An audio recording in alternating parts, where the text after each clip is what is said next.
Hello，各位準業主，我係 Benny，今日用5個步驟幫你減壓減錯快上車。Step 1做真預批，揾按揭經紀幫你做按揭，貨俾幾間銀行信用社，清楚自己可負擔金額，同時 rate hold 鎖息大約120日，有預批信，出手夠快，買到心頭好。Step 2計清所有成本，物業轉讓稅 PTT， 以60萬物業為例。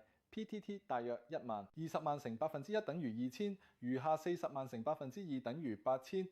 首置豁免，若果符合條件且樓價少過83.5萬，首50萬部分免 PTT。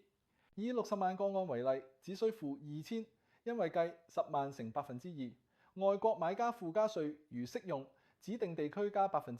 其他嘅常見費用，律師費約900、1300起，估價費約至多600。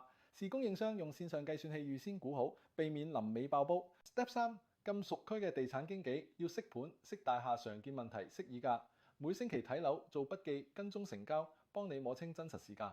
Step 4鎖定物業出價策略，見到心水要快，準用近期成交作比較，了解賣家動機，例如已買新屋，想快成交，移民急放。如果價錢高少少，再同按揭經紀重算現金流同方案，先確保負擔得起，再拍板。Step 5交收 ，Closing 溫哥華 Strata 交收要嚟 Form B 資訊證明、Form F 清付證明、會議記錄、章程、保險摘要等非 Status Certificate。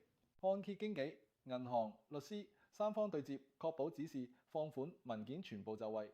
交收前 Final Walkthrough 收到 Statement of Adjustments 去銀行開本票、電匯、簽名、放款冇鎖匙正式業主。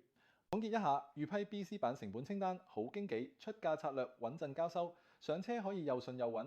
覺得有用就 Like Subscribe，我係 Benny，下集見。